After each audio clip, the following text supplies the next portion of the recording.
Bom, vou para a matéria então, fui conversar com o professor Emerson Gardenal e ele explicou para nós o que acontece. Aliás, foi uma pergunta, né? Eu recebi uma arma de um parente próximo. Eu posso ficar com essa arma ou não? É crime se eu ter essa arma em casa? Isso acontece muito em Piracicaba, viu? Então, para responder essa pergunta, o professor Emerson Gardenal. Quem já está aqui no estúdio da Comunicar é o Emerson Gardenal. Tudo bom, professor? Como é que tá? Tudo bem, Neto? Tudo jóia, graças a Deus. Boa noite a todos. Emerson participando conosco aqui, respondendo as perguntas que você deixa na página do professor. Aliás, muitas pessoas estão participando da página, deixando suas perguntas, dúvidas aí, ligado à lei, ligado também à regulamentação, e o Emerson está aqui para responder. Pode mostrar a página para nós? Está aí a página, então, Emerson Marinaldo Gardenal, você escreve, deixa sua pergunta e a gente lê aqui ao vivo. E chegou uma pergunta interessante aí do José, pode abrir para nós, por gentileza, aqui atrás. José P, ele assina.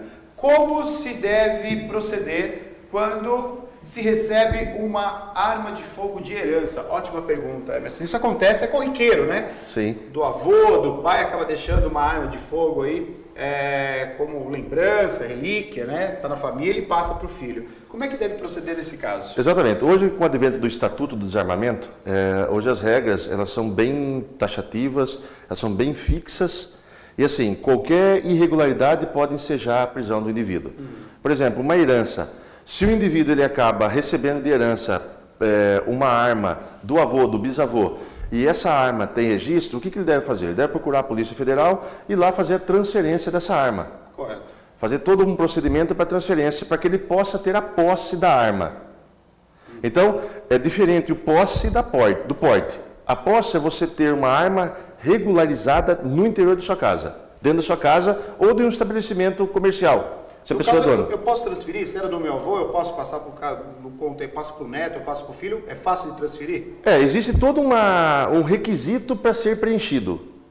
Então, no próprio artigo 4º e 6º da lei do Estatuto do Desarmamento, tem todo um requerimento, todo um requisito que deve a pessoa preencher para que consiga ter essa transferência. Essa transferência, né, ela é feita só na Polícia Federal? É só na Polícia Federal. Mas antes é interessante assim, para que vamos supor que a arma esteja registrada em nome dessa pessoa falecida, desse avô, desse pai. O que ele deve fazer? Primeiro ele deve desbloquear essa arma junto ao inventário. Com o alvará do inventário, ele vai e consegue registrar com todas as especificidades que regulamenta a lei. Correto. Agora, o problema é assim, e se essa arma não tiver registro? O avô tem, era do bisavô, ou muito comum, até teve um caso, acho que foi foi aqui em Piracicaba, se eu não me engano, não sei se você vai lembrar desse caso, foi no caso de uma garrucha. Era uma garrucha, uma arma antiga, né, mais nova, aparentemente assim, nova, foi passado do bisavô para o avô e, por fim, veio para o neto. Nesse caso, sem registro, ela tem algum encargo penal aí? Se a arma for obsoleta, se a arma for obsoleta, pode eventualmente não ser autuado em flagrante a pessoa. Vamos falar se a polícia entra na casa para cumprir algum mandado, alguma denúncia, alguma circunstância dessa arma. Certo. Então, pode eventualmente isso não acontecer se essa arma for obsoleta, mas é muito difícil não acontecer. Chegou na delegacia, a pessoa não tem registro, vai ser autuado em flagrante. Puxa vida. Então é muito difícil essa característica. O que seria uma arma obsoleta? Seria uma arma que... Então, essa caracterização que acaba complicando, por exemplo, aqueles que estão executando a norma. É uma garrucha, sim, mas ela está em funcionamento. Está em funcionamento. Então, ela é antiga, mas ela tem funcionamento. Pode plenamente deixar uma pessoa aí aleijada ou morta. Então, assim, numa situação dessa, tentar de alguma forma ver e conseguir o registro dessa arma. Agora, no caso, assim, eu recebi, né, enfim, faleceu o avô, ele deixou lá, teve a partilha, né, dos bens, e aí tem uma arma que ele deixou para o filho essa arma, não tem registro. E aí, como é que procede o filho, né? Bom, eu recebi agora, ele faleceu, está aqui a arma dele, não tem registro, o que ele tem que fazer? O que ele faz com essa arma? Muitas vezes a pessoa acha que não tem registro, porque ela foi registrada e o registro dela é muito antigo, ainda na lei das contravenções penais, lá nos idos de 1940. Sim. Aí extraviou, o avô guardou, não foi atrás e muitas vezes tem registro.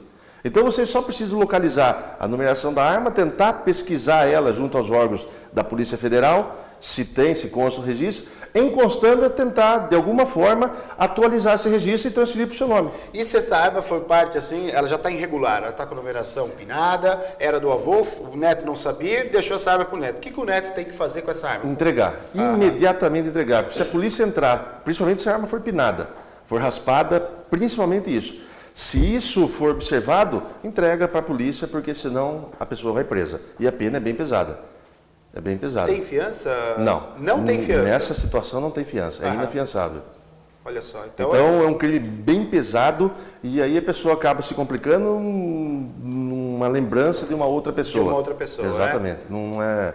Não é legal isso você manter em casa. Então, para proceder o correto é procurar justamente a Polícia Federal, falar, olha, eu recebi essa arma, tá assim, assim, assim, ela tem registro ou ela não tem registro, ela é do falecido. Tentar, de alguma forma, ligar. Eu estou com a numeração de uma arma, gostaria de saber se existe a possibilidade de se pesquisar. Tá?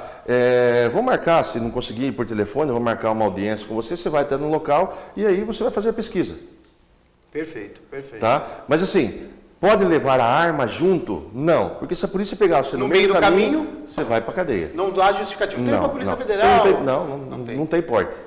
Então você tem que pegar a numeração com o alvará que foi eventualmente concedido, né, pelo juiz no inventário e falar, estou com essa arma aqui, eu preciso saber o que eu preciso fazer para poder estar regular. Regular essa arma, regular, desculpa.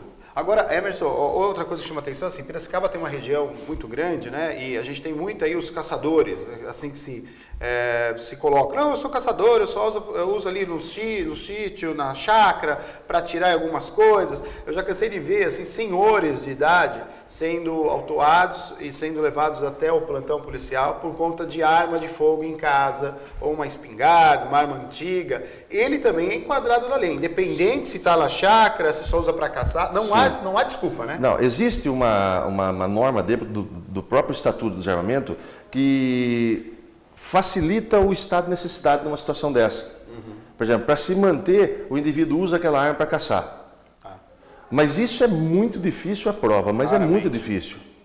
Então aqui hoje na nossa região, é difícil você encontrar uma situação dessa. E que se prove isso, né? Exatamente.